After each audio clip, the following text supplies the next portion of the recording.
ఓం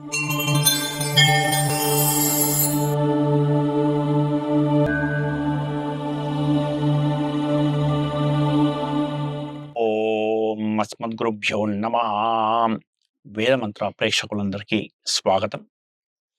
చాలా కాలం తర్వాత మిమ్మల్ని అందరినీ కలుసుకోవడం చాలా ఆనందంగా ఉంది. ప్రేక్షకులందరికీ శ్రీ విశ్వావసునామ సంవత్సర ఉగాది శుభాకాంక్షలు. ఈ నూతన సంవత్సరంలో కన్యా రాశి వారికి గోచరం ఎలా ఉండబోతున్నదో, మీకున్నటువంటి ఆనుకూలతలు, ప్రతికూల్యతలు ఎలా ఉన్నాయో, అవకాశాలు మీకు ఈ సంవత్సరం ఎలా ఉండబోతున్నాయో, ఇవన్నీ కూడా ఈ వీడియోలో మనం చర్చించుకుందాం. ముందుగా కన్యా రాశి వారికి ఆదాయ వ్యయాల కిందికి వస్తే, మీ రాశి వారికి ఈ సంవత్సరం ఆదాయం 14 గాను మరియు వ్యయము 2 గాను ఉంది. అలాగే రాజ్యపూజ్య అవమానాల కిందికి వస్తే మీకు రాజ్యపూజ్యం 6 గాను, అవమానం 9 గాను కనిపిస్తూ ఉన్నాయి. ముఖ్యమైనటువంటి గోచరానికి వస్తే, మీకు గురువు మే 14వ తారీఖు వరకు కూడా ఆయన మీకు భాగ్యంలో సంచరిస్తూ ఉన్నారు. ఆ తర్వాత నుంచి ఆయన మీకు దశమ స్థానంలో మీకు అక్టోబర్ వరకు సంచరిస్తారు. ఆ తర్వాత నుంచి ఆయన మీకు లాభస్థానంలో ఉచ్చ దశలో ఆయన డిసెంబర్ వరకు ఉచ్చస్థితిలో సంచరిస్తారు. ఆ తర్వాత ఆయన వక్ర మార్గంలో తిరిగి మీకు కర్మస్థానంలోకి వెళ్ళి సంవత్సరం మొత్తం కూడా మీకు ఆయన అక్కడ సంచరించబోతున్నారు. ఇక శనైశ్చరుడు మీకు సంవత్సరం మొత్తం కూడా సప్తమ స్థానంలో సంచరించబోతున్నారు. మీకు అక్కడే రాహువు కూడా మే వరకు అక్కడ సంచరించి, అక్కడి నుంచి ఆయన రాశి పరివర్తన చెంది మీకు షష్ఠమ స్థానంలో ఆయన సంచరించబోతున్నారు, కుంభరాశిలో సంచరించబోతున్నారు. అలాగే ఇప్పటి వరకు మీ రాశిలో ఉన్నటువంటి కేతువు మేలో రాశి పరివర్తన చెంది ఆయన మీకు వ్యయస్థానంలో సంచరించబోతున్నారు. ఇది స్థూలంగా ఈ సంవత్సరం కన్యా రాశి వారికి ప్రధానమైనటువంటి గోచరం. దీని యొక్క ప్రభావాలు, ఫలితాలు మీ మీద ఎలా ఉండబోతున్నాయి అని కనుక ఆలోచిస్తే, ఈ సంవత్సరం చాలా అనుకూలంగా ఉందని చెప్పొచ్చు. ముఖ్యంగా గురువు యొక్క సంచారం భాగ్యస్థానంలోనూ మీకు కర్మస్థానంలోనూ ఉండడం చాలా అనుకూలిస్తుంది. అలాగే ఆయన లాభస్థానంలో ఉచ్చస్థితిలో సంచరించడం కూడా మీకు బాగా కలిసి వస్తుంది. ఇక ప్రతికూలతల కిందికి వస్తే, అలాగే మీకు కేతువు మీ వ్యయస్థానంలో సంచరించడం, రాహు మీకు షష్ఠమ స్థానంలో సంచరించడం కూడా మంచి గ్రహాల యొక్క అనుకూలతను మీకు సూచిస్తున్నది. ఇక శని యొక్క సంచారం మీకు కొద్దిపాటి సమస్యలను తీసుకొచ్చే అవకాశం ఉన్నది. ఇక్కడ శని యొక్క సంచారం మీకు సప్తమ స్థానంలో ఉండడం వల్ల ముఖ్యంగా పెళ్లి కాని యువతి యువకులకి కొద్దిపాటి సమస్యలను ఇది సూచిస్తున్నది. మీకు వివాహ ప్రయత్నాల్లో ఆటంకాలు ఎదురవ్వడం, చేపట్టిన వివాహ ప్రయత్నాలు చివరి దశలో మీకు తేడా కొట్టడం, ఇటువంటి పరిస్థితులు మీకు ఎదురయ్యే అవకాశం ఇక్కడ మీకు కనిపిస్తూ ఉన్నది. అలాగే ధనానికి సంబంధించి ఈ సంవత్సరం మీకు చాలా బాగుండే అవకాశం ఉన్నది.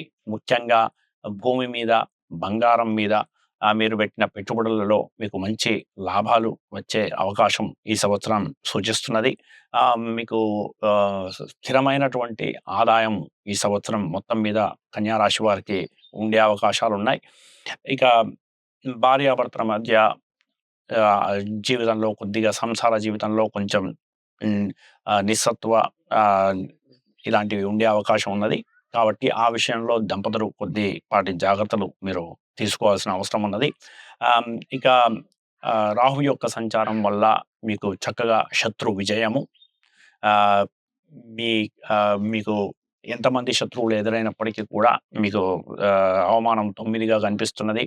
మీ మీద ఈర్ష్యపడే వాళ్ళు మీ వెనక నుంచి మిమ్మల్ని ధైర్యంగా మిమ్మల్ని ఎదుర్కోలేక మీ వెనక రాజకీయం చేసేవాళ్ళు ఈ సంవత్సరం బాగా పెరిగే అవకాశం ఉన్నది.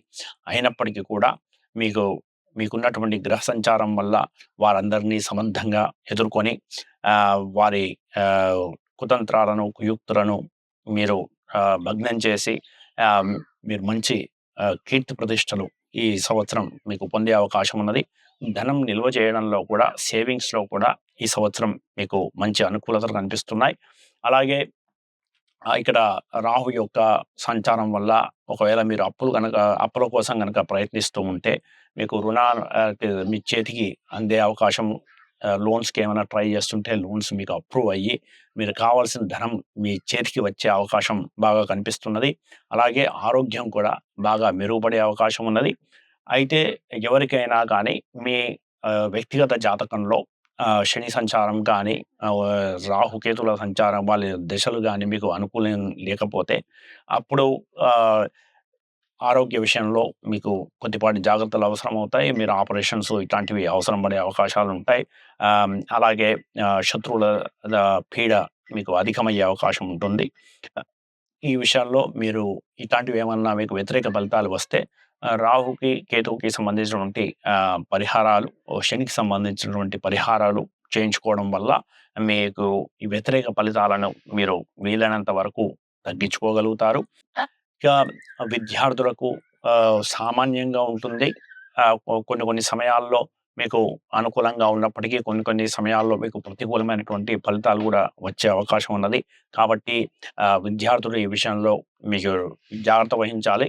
చేపట్టిన పనులలో అనుకోని ఆలస్యాలు కలగడం ఇలాంటివి కూడా ఈ సంవత్సరం మీకు జరగడానికి అవకాశాలు సూచిస్తూ ఉన్నాయి. విదేశీయానాలకు ప్రయత్నిస్తున్న వారికి నవంబర్ వరకు కూడా మీకు గోచరం అనుకూలంగా ఉన్నది. ఏదన్నా మీరు పూర్తి చేసుకునేది ఉంటే ఈ లోపల మీరు పూర్తి చేసుకోవడం మీకు లాభిస్తుంది. స్థూలంగా ఇది కన్యా రాశి వారికి 25, 26 విశ్వావసునామ సంవత్సర గోచర ఫలితాలు. ఈ వీడియో గనుక మీకు నచ్చితే దయచేసి లైక్ చేసి సబ్స్క్రైబ్ చేసుకోండి. మరిన్ని వీడియోలతోని త్వరలోనే తిరిగి కలుద్దాం. అప్పటి వరకు స్వస్తి.